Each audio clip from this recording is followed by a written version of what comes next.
ምዕራፍ 21 ብንያማውያን ሚስቶችን እንዲያገኙ የተደረገ ምክር።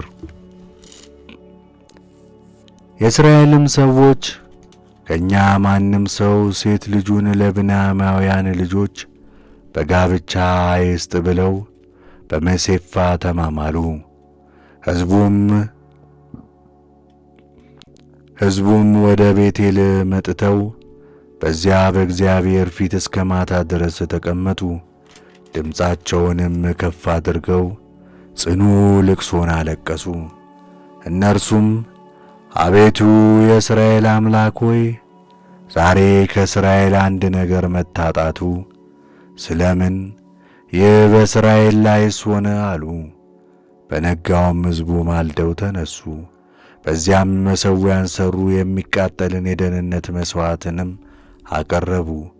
የእስራኤልም ልጆች ወደ እግዚአብሔር ወደ መሴፋ ስላልወጣ ሰው እርሱ ፈጽሞ ይገደል ብለው ታላቅ መሐላ ምለው ነበርና ከእስራኤል ነገድ ሁሉ ወደ ጉባኤ ወደ እግዚአብሔር ያልወጣ ማን ነው አሉ።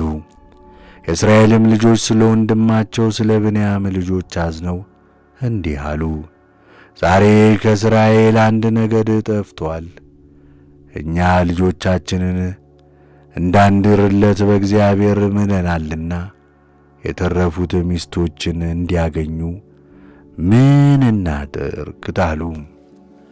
እነርሱም ከእስራኤል ነገድ ወደ እግዚአብሔር ወደ መሴፋ ያልወጣ ማን ነው አሉ።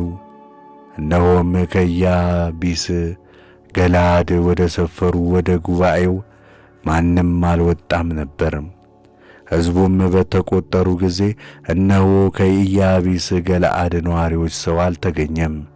ማኅበሩም ወደዚያ 12,000 ኃያላን ሰዎችን ልከው ሄዱ፣ በኢያቢስ ገለዓድ ያሉትን ሰዎች ሴቶችንም ሕዝቡንም በሰይፍ ስለት ግደሉ፣ የምታደርጉትንም ይህ ነው፣ ወንዱን ሁሉ ወንድ የሚያውቁትንም ሴቶች ሁሉ ፈጽማችሁ አጥፏቸው፣ ደናግሉን ግን አትግደሏቸው ብለው አዘዟቸው።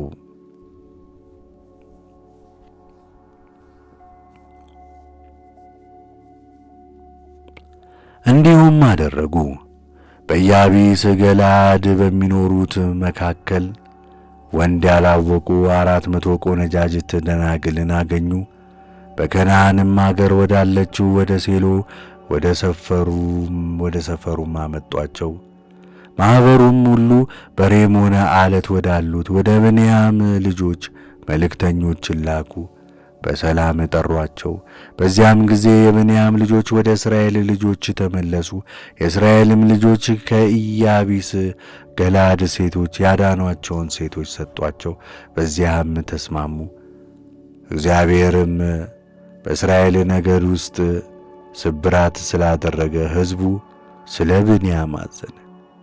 የማኅበሩ ሽማግሌዎችም ከብንያም ሴቶች ጠፍተዋልና የቀሩት ሰዎች ሚስት እንዲያገኙ ምን እናደርጋለን አሉ። ደግሞም ከእስራኤል አንድ ነገድ እንዳይደመሰስ ከብንያም ላመጡት ርስት ይኑር። የእስራኤልም ልጆች ልጁን ለብንያም የሚሰጥ እርጉም ይሁን ብለው ምለዋልና እኛ ከልጆቻችን ሚስቶችን ለእነርሱ መስጠት አንችልም አሉ። እነርሱም እነሆ በቤቴል በመስዕ በኩል ከቤቴልም ወደ ሴቂማ በሚወስደው መንገድ በምሥራቅ በኩል በሌብና በአዜብ በኩል ባለችው በሴሎ የእግዚአብሔር በዓል በየዓመቱ አላሉ። የብንያምንም ልጆች እንዲህ ብለው አዘዟቸው፣ ሂዱ፣ በወይኑም ስፍራ ተደበቁ። ተመልከቱም፣ እነሆ የሴሎ ሴቶች ልጆች አታሞ ይዘው ለመዝፈን ሲወጡ ከወይኑ ስፍራ ውጡ። ከሴሎ ሴቶች ልጆች ለየራሳችሁ ሚስት ንጠቁ፣ ወደ ብንያም ምድርም ሂዱ። አባቶቻቸውና ወንድሞቻቸውም ሊጣሏቸው ወደ እኛ በመጡ ጊዜ ስለ እኛ ማሯቸው። እኛ ሚስት ለእያንዳንዳቸው በሰልፍ አልወሰድንላቸውምና እናንተም በደል ይሆንባችሁ ስለነበረ አላጋባችኋቸውምና እንላቸዋለን። የብንያምም ልጆች እንዲሁ አደረጉ። በቁጥራቸው መጠን ከተነጠቁት ዘፋኞች ሚስትን ወሰዱ። ወደ ርስታቸውም ተመልሰው ሄዱ። ከተሞችንም ሰርተው ተቀመጡባቸው። በዚያ ጊዜ የእስራኤል ልጆች ከዚያ ተነሱ። እያንዳንዱም ወደ ወገኑ ወደ ነገዱ ሄደ። ሰውም ሁሉ ከዚያ ወደ ርስቱ ተመለሰ። በዚያ ዘመን በእስራኤል ዘንድ ንጉሥ አልነበረም። ሰው ሁሉ በፊቱ መልካም መስሎ የታየውንም ያደርግ ነበር።